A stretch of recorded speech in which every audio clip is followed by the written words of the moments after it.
Halo teman-teman semuanya, balik lagi di channel DR Tutor. Oke. Nah, di video kali ini aku mau nunjukin ke teman-teman nih ya, contoh soal tes skolastik untuk materi literasi dalam bahasa Indonesia. Oke. Jadi di sini aku udah sediain beberapa soal yang nanti akan kita coba bahas sama-sama ya, teman-teman ya. Nah, mudah-mudahan bisa bantu teman-teman untuk persiapan menghadapi SNBT atau UTBK tahun 2023 ya, teman-teman ya. Dan bisa mengantarkan teman-teman masuk ke kampus impian teman-teman. Oke, langsung aja ya teman-teman ya. Kita coba soal yang pertama.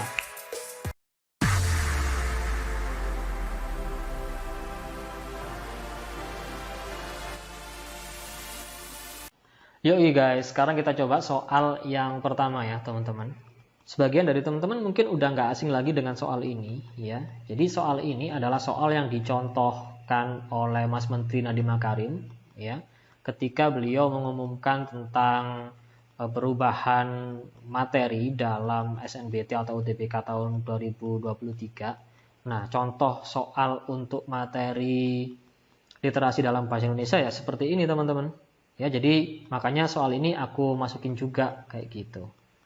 Oke, tapi mungkin ada juga sebagian dari teman-teman yang belum pernah nyoba ngerjain soal ini sama sekali, makanya di sini aku masukin teman-teman. Ya, jadi modelnya seperti ini, ada teks, ya, ada yang pendek, ada yang lumayan panjang, kemudian ada pertanyaan seperti ini.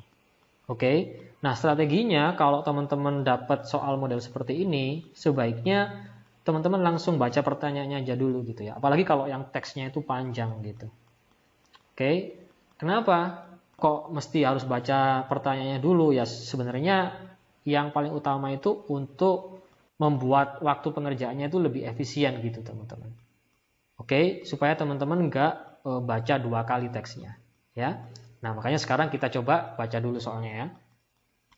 Berdasarkan bacaan di atas, apabila sahabatmu Ari mengeluh bahwa sebenarnya ia ingin minum susu seperti teman yang lain tetapi selalu diare ketika minum, apa yang akan kamu sarankan? Yang A, Ari dapat mencoba minum susu dengan menambah sari jeruk.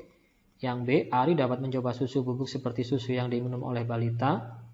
Yang C, Ari dapat mencoba minum yogurt. Yang D, Ari tidak perlu meminum susu sama sekali. Yang E, Ari dapat mencoba minum susu secara bertahap. Nah, tentu teman-teman mesti pilih jawaban yang disupport atau didukung oleh teks yang ada di sini. Ya, karena ini kan berdasarkan bacaan di atas gitu. Oke, nah sekarang coba deh. Kalau teman-teman yang belum pernah ngejain, teman-teman pause sebentar ya. Kira-kira jawabannya yang mana nih?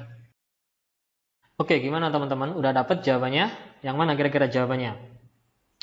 Oke, kita coba bahas sama-sama ya. Nah, menurutku langkah pertama yang penting untuk teman-teman lakukan adalah ya menentukan kata kunci dari soal di sini. Jadi di sini kan ada seorang namanya Ari ya, yang dia itu ingin minum susu. Oke, tapi dia selalu diare.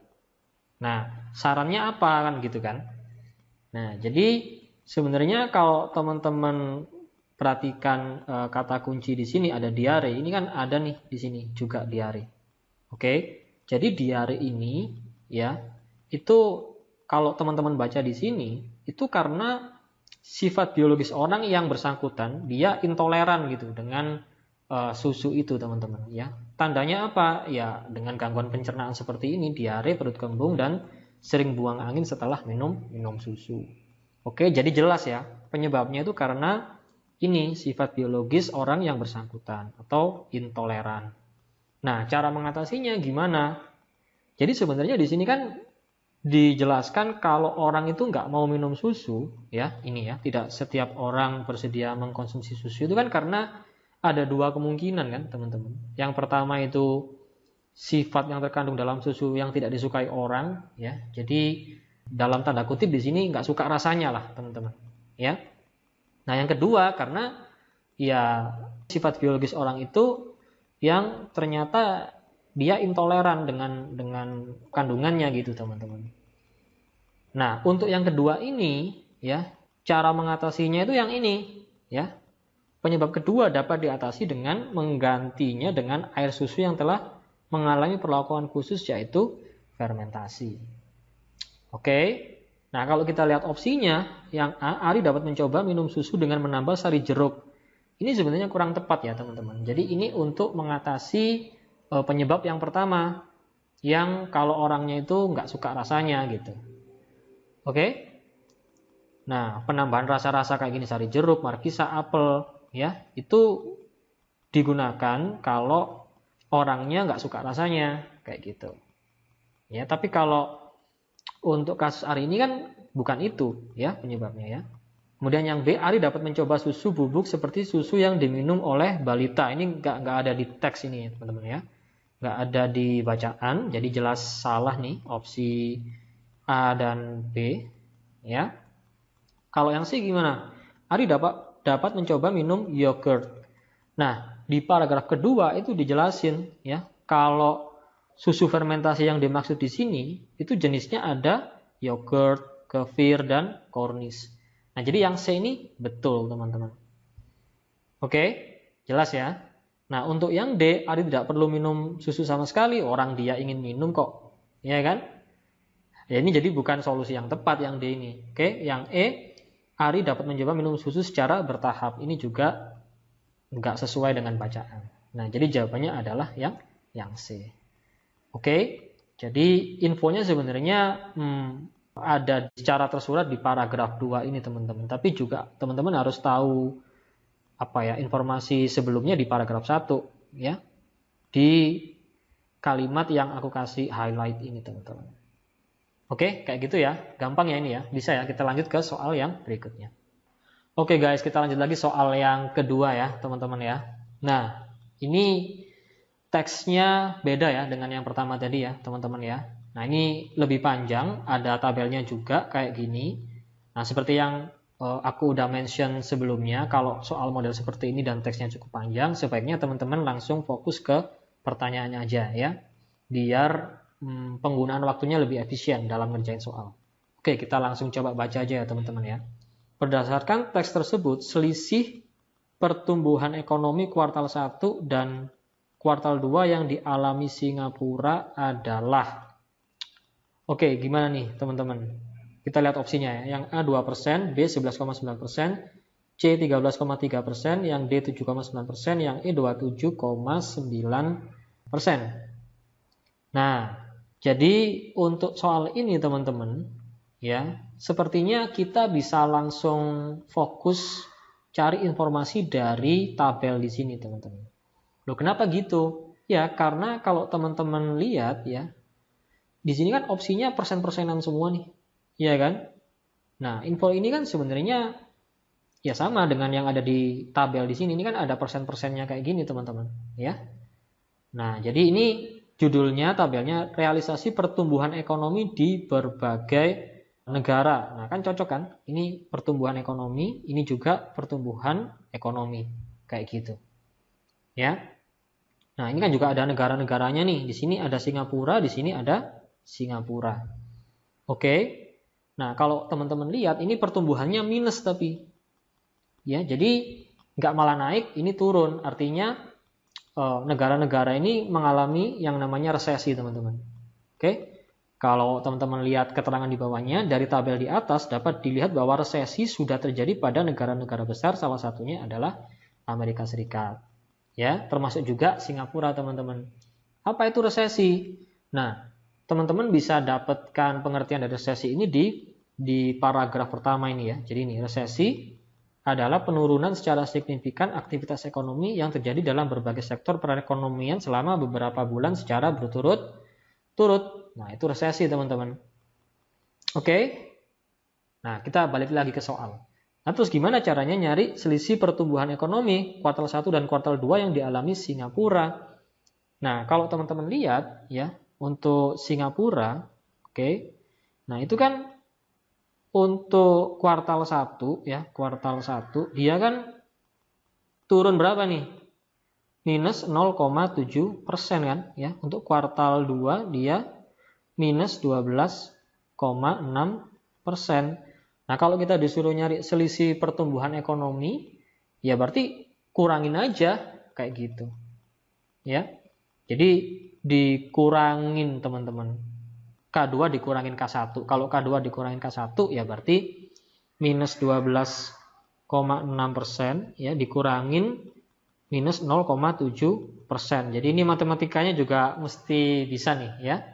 Masih ingat nggak kalau minus ketemu minus jadi apa teman-teman? Ya jadi plus ya. Jadi ini min 12,6% minus sama minus jadi plus ya 0,7%. Berarti berapa hasilnya? Nah, berarti ini sama aja dengan minus terus kita kurangin 12,6 dikurangin 0,7 gitu kan. Jadi 16 ini tinggal 1 ya. 16 kurangin 7 9 ini 11. Jadi minus 11,9%. Arti tanda minus di sini artinya dia mengalami penurunan gitu. Jadi turunnya lebih banyak lagi di kuartal 2 kayak gitu teman-teman ya. Nah, jadi jawabannya untuk soal yang ini adalah yang B. 11,9%. Oke, kayak gitu ya teman-teman ya. Bisa ya, nggak ada masalah ya untuk yang ini ya. Kita lanjut ke soal yang berikutnya. Yuk guys, kita lanjut lagi ke soal yang berikutnya. BTW ini teksnya masih sama ya dengan sebelumnya. Cuman pertanyaannya aja nih yang beda. Yuk langsung aja kita coba kerjain nih ya. Kita baca dulu yuk soalnya.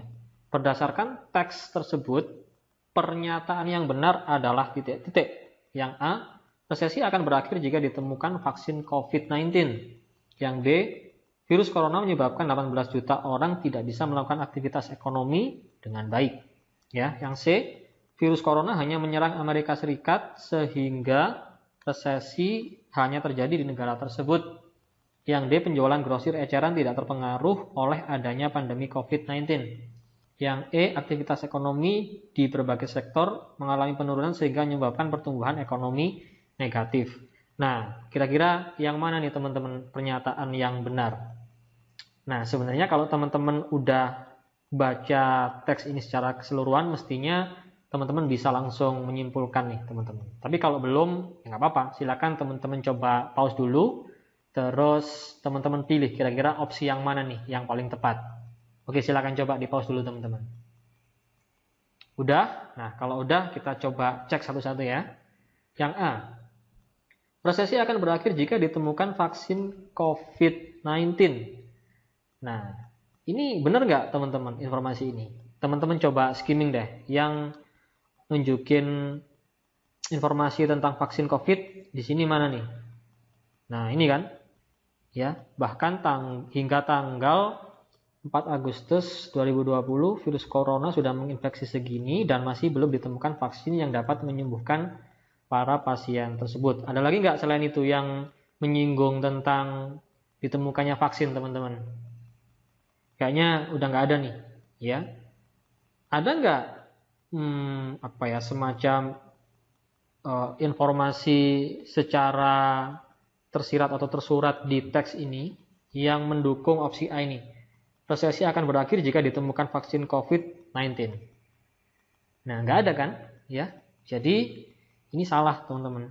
Oke, kalau yang B, virus corona menyebabkan 18 juta orang tidak bisa melakukan aktivitas ekonomi dengan baik.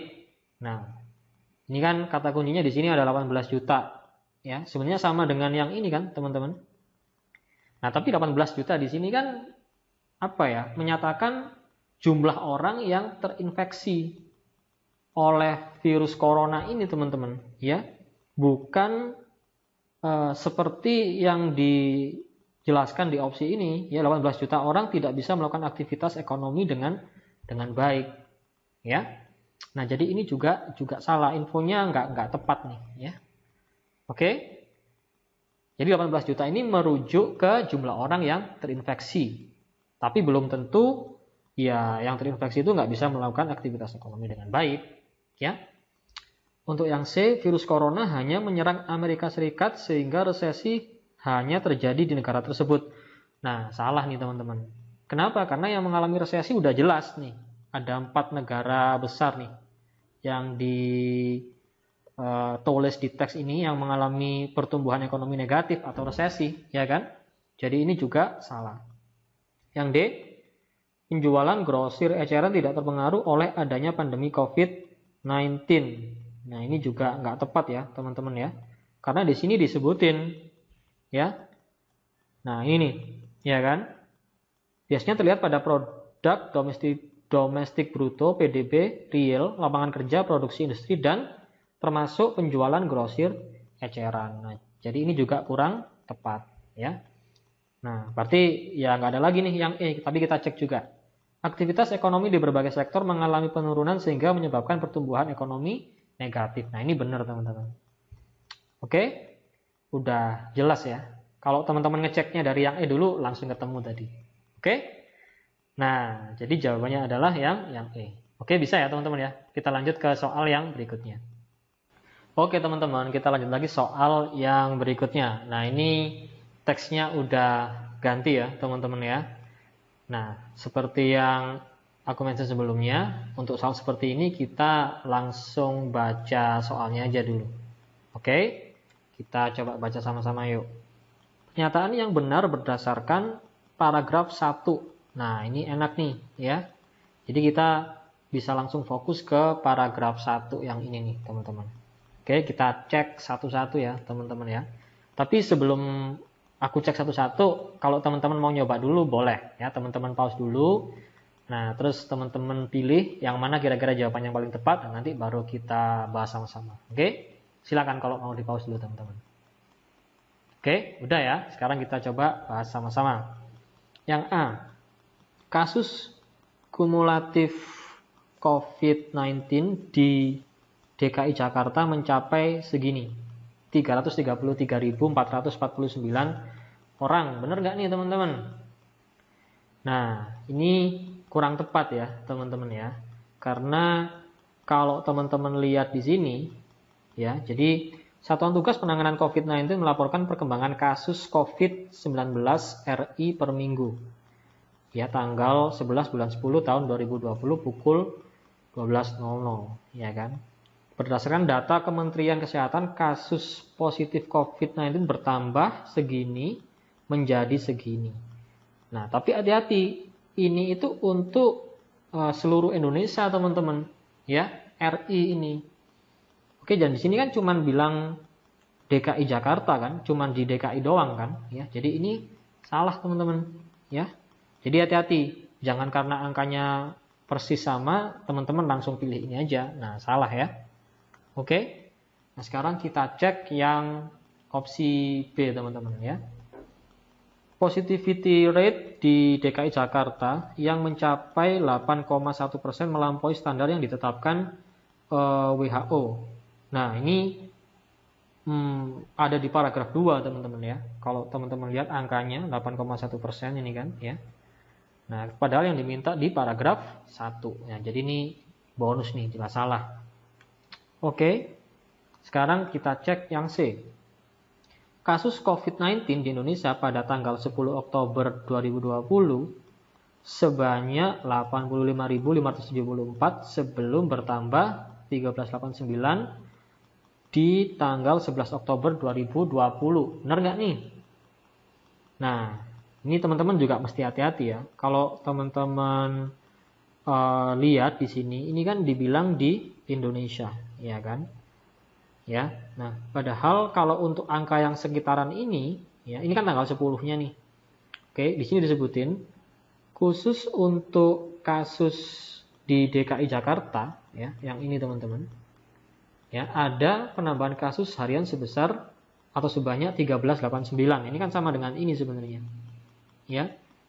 Nah, tapi ini di DKI Jakarta aja, sedangkan ini di Indonesia, ya. Nah, berarti ini juga salah. Oke. Nah, ini 85574 ini dari mana? Ya, dari angka ini dikurangin ini, teman-teman. Ya, ini kan tanggalnya kan sehari sebelumnya. Ya, tanggal 10 bulan 10 ya. Oke, jadi ini salah. Kuncinya di sini, ini di Indonesia, sedangkan infonya ini untuk di DKI Jakarta, gitu ya. Nah, sekarang untuk opsi yang D. Kasus yang sembuh dari COVID-19 ya di DKI Jakarta pada tanggal 10 Oktober 2020 mencapai 70.392 kasus sebelum bertambah 1.062 pada tanggal 11 Oktober 2020. Nah, benar nggak nih? Jadi di sini ada kata kunci ini teman-teman. Ya, kasus yang sembuh. Nah, jadi teman-teman cari di sini yang kasus yang sembuh. Nah, ini ya. Nah, ini nih. Sementara itu, kasus sembuh bertambah 1062 menjadi 71454. Oke. Nah, kasus meninggal bertambah 18 sehingga menjadi segini. Gitu kan? Nah, berarti gini teman-teman. Ini kan kalau teman-teman lihat angka yang ini 1062 kan sama udah dengan ini ya. Tapi kalau teman-teman lihat yang ini 70.392 sedangkan ini 71454. Mungkin teman-teman ada yang mikir, wah ini salah nih berarti, gitu kan. Nah, tapi sebenarnya nggak salah teman-teman ya. Kenapa gitu? Karena di sini disebutin tanggal 10 gitu loh ya, tanggal 10 Oktober 2020, sedangkan yang ini itu tanggal 11. Jadi ini setelah bertambah 1062 gitu teman-teman. Ya, kalau teman-teman coba tambahkan yang ini ya, angka di sini dengan ini, aku coba di sini deh. 70.392 dengan 1062. Nanti teman-teman akan dapat angka yang sama di sini. Nah, ini ya. Ini kan 4, ini 5, ini 1, 4, ini 1, ini 7, 71454 tuh kan. Sama kan ya. Nah, jadi ini benar teman-teman. Oke. Kan di sini kata-katanya kan mencapai segini ya, segini kasus sebelum bertambah. Tuh kan ya kan, pada tanggal 11 Oktober 2020. Nah, yang tanggal 11 itu yang ini teman-teman gitu. Oke, jadi ini betul ya. Nah, sekarang kita cek juga yang E, kasus kumulatif yang tinggi di Indonesia khususnya di DKI Jakarta membuat gubernur menetapkan keputusan untuk kembali melakukan PSBB ketat. Nah, ada nggak keterangan itu di paragraf 1? Nah, nggak ada ya. Jadi ini jelas salah. Nah, jadi jawabannya adalah yang D. Oke, jadi hati-hati ya teman-teman ya. Jadi di sini banyak jebakannya. Oke, kita lanjut ke soal yang berikutnya teman-teman. Oke teman-teman, kita lanjut lagi soal yang berikutnya ya. Jadi ini teksnya masih sama dengan soal sebelumnya, ya cuman pertanyaannya aja nih yang beda ya. Kita coba baca dulu yuk soalnya. Berdasarkan teks tersebut, kondisi yang dialami DKI Jakarta, kondisi yang dialami DKI Jakarta menjelang PSBB masa transisi adalah titik-titik. Yang A, positivity rate yang mengalami kenaikan dari 5% menjadi 11,1%. Yang B, kenaikan jumlah kasus harian pada tanggal 11 Oktober 2020 dari hari sebelumnya dan seterusnya ya. Nah, kira-kira yang mana nih jawabannya teman-teman? Nah, teman-teman boleh coba kerjain dulu, teman-teman pause dulu. Nah, terus teman-teman pilih yang mana jawabannya yang tepat. Nah, setelah itu baru kita coba bahas sama-sama ya teman-teman ya. Oke, udah teman-teman, kita coba bahas sama-sama ya teman-teman ya. Nah, di sini kan ada beberapa kata kunci nih, teman-teman, ya. Yang pertama yang aku kasih warna kuning di sini. Jadi, kondisi yang dialami oleh DKI Jakarta menjelang PSBB masa transisi. Nah, sebenarnya informasi tentang PSBB masa transisi ini teman-teman bisa dapat di paragraf ini ya, teman-teman ya, paragraf 3. Di kalimat pertama ini.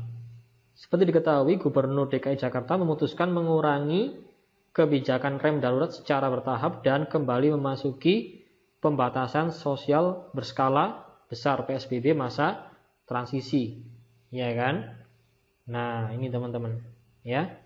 Dengan ketentuan baru selama 2 pekan ke depan mulai Senin, ya, 12 Oktober 2020 hingga 25 Oktober 2020.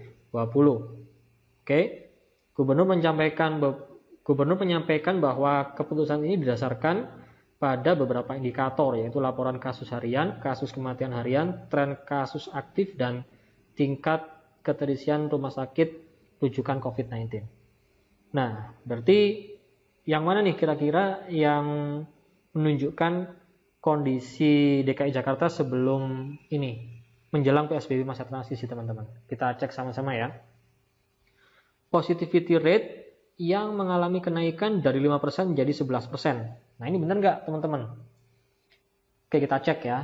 Kalau dari angka-angkanya ini teman-teman bisa lihat di sini kan. Ini ada 11,1%, ini ada 5%. Nah, kita coba baca mulai dari sini ya. Untuk positivity rate atau presentasi kasus positif sepekan terakhir di Jakarta sebesar 11,1%. Sedangkan kasus positif secara total itu 8,1%. WHO juga menetapkan standar presentasi kasus positif tidak lebih dari 5%. Berarti benar nggak ini teman-teman? Nah, ini salah ya. Jadi 5% ini bukan kondisi awalnya terus jadi 11,1%. 5% ini adalah standarnya WHO gitu loh ya. Jadi kasus positif itu nggak boleh lebih dari 5%. Kayak gitu. Jadi dia bukan kondisi positivity rate mula-mula sebelum dia naik jadi 11,1 gitu loh ya. Jadi ini jelas salah untuk yang A. Sekarang kita cek yang B. Kenaikan jumlah kasus harian pada tanggal 11 Oktober 2020 dari hari sebelumnya. Nah, kenaikan jumlah kasus harian kita cek di sini untuk DKI Jakarta. Berarti kan yang ini kan teman-teman ya. Ya. DKI Jakarta kan tanggalnya kan udah sesuai nih ya. Nah, berarti kalau kita lihat di sini ada penambahan kasus harian. Nah, ini benar sebenarnya ya. Sebanyak ini sehingga total kasusnya kumulatif menjadi segini. Oke, ini juga jelas ya, penambahan kasus harian itu lebih tinggi dibandingkan kemarin yang tercatat 1253. Nah, berarti ini benar nih teman-teman. Oke. Nah, jadi jawabannya udah jelas nih yang B. Ya, tapi kita coba cek yang lain. Tren kasus aktif yang kembali naik dari 22% menjadi 31%. Nah, kalau teman-teman lihat angka di sini, itu kan merujuk ke sini teman-teman. Nah, ini ya. Kemudian di sini dibilang kembali naik kan? Ya. Nah, ini kurang tepat teman-teman. Kalau teman-teman baca secara lengkap di sini ya. Tren kasus aktif pada periode 26 September sampai 9 Oktober 2020 kembali terjadi penurunan. Tuh kan, ya kan? Dari kondisi 4 hari sebelumnya di mana jumlah kasus positif meningkat 22% ya, atau sebanyak 15.437 kasus dibanding sebelumnya meningkat 31%. Oke. Jadi justru turun. Di sini kan dibilang naik. Padahal di sini justru terjadi penurunan kayak gitu teman-teman. Ya. Nah, jadi yang ini juga salah. Oke. Kemudian yang D. Kasus sembuh dan kasus meninggal yang tidak mengalami tren peningkatan. Benar apa salah nih? Ini juga salah ya teman-teman ya. Kalau teman-teman lihat di sini kasus sembuh dan kasus meninggal, nah ini di sini. Ya. Kasus sembuh bertambah. Ya kan, kasus meninggal juga bertambah. Jadi yang D juga salah. Oke, kemudian yang E, PSBB masa transisi kembali diberlakukan berdasarkan kasus harian tanggal 11 Oktober 2020. Nah, ini sebenarnya nggak menunjukin kondisi menjelang PSBB masa transisi ya teman-teman ya. Ini kan cuma nunjukin bakal diberlakukan berdasarkan kasus harian tanggal 11 Oktober 2020. Jadi opsi E ini kurang tepat ya, karena dia tidak menunjukkan kondisi yang dialami DKI Jakarta menjelang PSBB masa transisi kayak gitu teman-teman. Nah, jadi jawabannya adalah yang B. Oke, nah tapi kalau misalkan teman-teman pas beneran lagi ujian, ya kalau udah ketemu yang menurut teman-teman benar, nggak usah dicek lagi yang lainnya. Ya, jadi di sini aku cek satu-satu buat kita latihan aja kayak gitu. Oke, lanjut ke soal yang berikutnya ya teman-teman ya. Oke teman-teman, kita lanjut lagi nih ya. Nah, ini teksnya masih sama dengan yang sebelumnya, cuman pertanyaannya aja nih yang beda ya. Nah, pertanyaannya gini nih, berdasarkan paragraf 4, manakah simpulan yang benar jika kasus aktif melandai? Maka titik-titik, yang A, PSBB masa transisi dapat dilakukan. Oke. Yang B, PSBB masa transisi seharusnya dikaji ulang. Yang C, PSBB masa transisi dapat dilakukan jika kasus sembuh meningkat. Yang D, PSBB masa transisi sebaiknya ditunda sampai angka positivity rate-nya menurun. Yang E, PSBB masa transisi tidak memberikan dampak positif untuk perlambatan penularan. Oke, jadi untuk soal yang ini, nah ini buat latihan teman-teman nih ya. Jadi teman-teman coba kerjain. Oke, berdasarkan teks yang ada di sini, kalau udah bisa tulis jawabannya di kolom komentar. Oke, jadi biar teman-teman ikut latihan juga kayak gitu. Ya. Oke teman-teman, segini dulu ya sesi pembahasan soal tes skolastik untuk materi literasi dalam bahasa Indonesia. Teman-teman jangan lupa untuk subscribe dan nyalain lonceng notifikasinya biar nggak ketinggalan sesi pembahasan untuk materi tes skolastik yang lain. Oke, jangan lupa share juga ke teman-teman kalian biar teman-teman yang lain juga bisa belajar ya. Oke, ya udah segini dulu ya teman-teman ya. Sampai ketemu di video yang berikutnya. Bye bye.